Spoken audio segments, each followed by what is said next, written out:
अस्सलाम वालेकुम नाज़रीन, आप देख रहे हैं न्यूज़ ट्रायंगल और मैं हूं मोहम्मद अशफाक।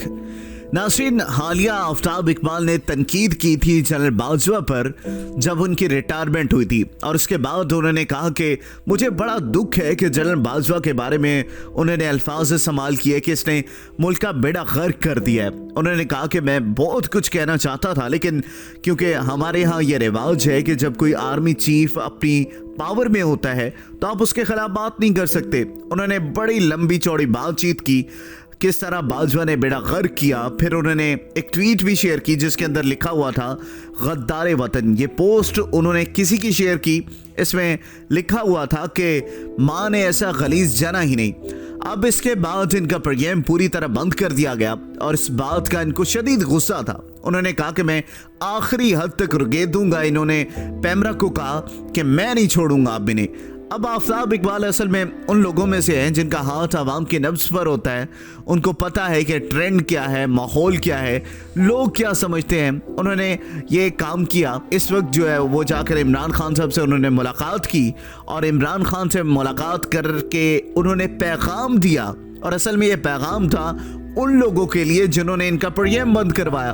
वो इमरान खान से मिलने के लिए गए। पहले वो अपनी बेटी के साथ गए थे, लेकिन अब जब वो इमरान खान से मिलने गए तो उन्होंने ट्विटर पर एक ट्वीट की। क्या ट्वीट में लिखा कि दिलों के वज़ीर आज़म के साथ एक नशिस्त।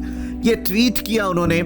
अब इस बात पर आप इनकी बॉडी लैंग्वेज देखिए, तस्वीर के अंदर देखिए कि वो बिल्कुल कॉन्फिडेंस है और बड़े हंसते हुए नजर आ रहे हैं और उनके साथ इमरान खान साहब भी बड़े मुस्कुरा रहे हैं। अब सूरत ये पैदा हो गई है कि आफ्ताब इकबाल ने ये जानबूझकर तस्वीर रिलीज की और जानबूझकर इमरान खान साहब को मिलने के लिए गए। वो असल में इनको बताने के लिए गए थे कि जो इमरान खान साहब के खिलाफ थे, और उन्हें जाकर बताया आफ्ताब इकबाल ने कि तुमने इसे वज़ारत उस्मा की कुर्सी से उतारा, लेकिन दिलों का वज़ीर आज़म आज भी इमरान खान है।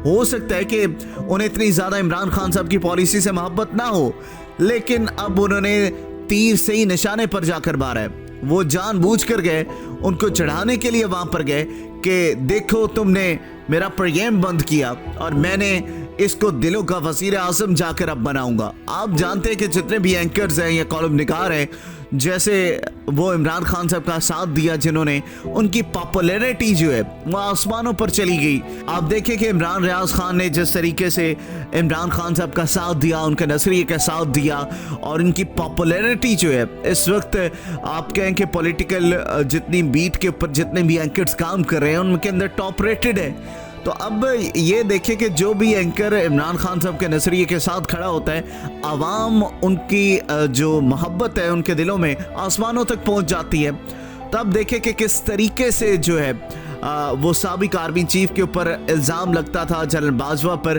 कि ये तमाम चीज़ें वो करवा रहे हैं, लेकिन अब आज़म सवाती के ऊपर हो रहा है और फिर आफ्ताब इकबाल साहब के जिस तरीके से प्रोग्राम बंद करवाया जा रहा है, तो अब जो है लोग चुप हैं कि अब ये कौन करवा रहा है। आफ्ताब इकबाल साहब ने भी ये गुफ्तगू की कि बंदा रिटायर्ड हो गया। आप किसी भी डिपार्टमेंट का बंदा ले लें, अगर वो रिटायर्ड हो जाता है तो आप उस पर गुफ्तगू नहीं कर सकते, तनकीद नहीं कर सकते। तो इस पर मैंने तनकीद की, तो इसके बाद देखे मेरा प्रोग्राम बंद कर दिया गया। यानी अभी तक इतना असर रसूख है इनका कि इसके ऊपर कोई तनकीद नहीं कर सकता, कोई प्रोग्राम नहीं कर सकता।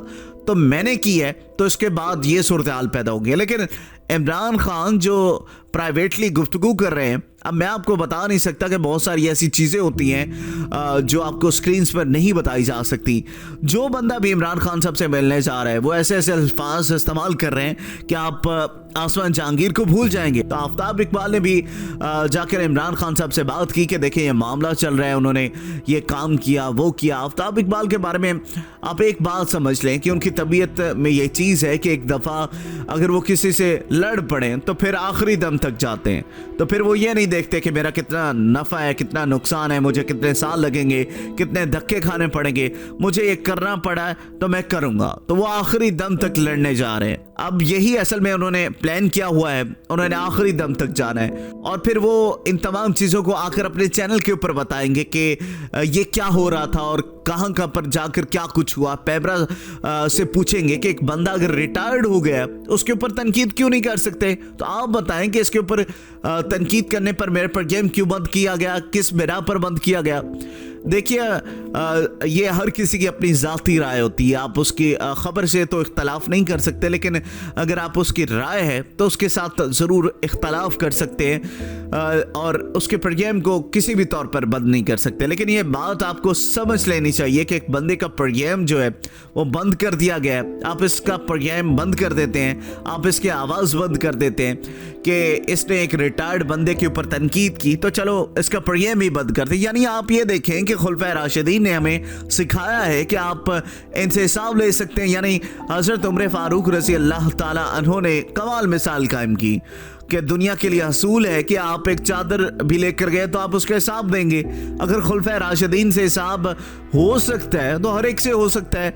अगर आपने दुनिया में हुक्मरानी कर रही हैं तो आप खुलफाए राशिदीन से सीखना पड़ेगा। तो अगर लोग उनसे पूछ सकते हैं, खुलफाए राशिदीन से पूछ सकते हैं, तो आप क्यों नहीं, आप साहब क्यों नहीं जवाब दे रहे, आपसे क्यों नहीं हम पूछ सकते। तो खैर ये वो तमाम चीज़ें थी जो आपके सामने रखी हैं कि किस तरीके से आफ्ताब इकबाल साहब वो उतर आए हैं, अपनी अना के अंदर है और वो कह रहे हैं कि मैं इनको घसीटूंगा, मैं इनको कुरेदूंगा, मैं इनको जलील करूंगा, मैं दुनिया के सामने रखूंगा कि कौन चेहरे हैं जो पसे पर्दा खड़े होकर ये तमाम चीज़ें कर रहे हैं। अपने फीडबैक से हमें ज़रूर आगाह कीजिएगा। देखते रहिएगा न्यूज़ ट्रायंगल।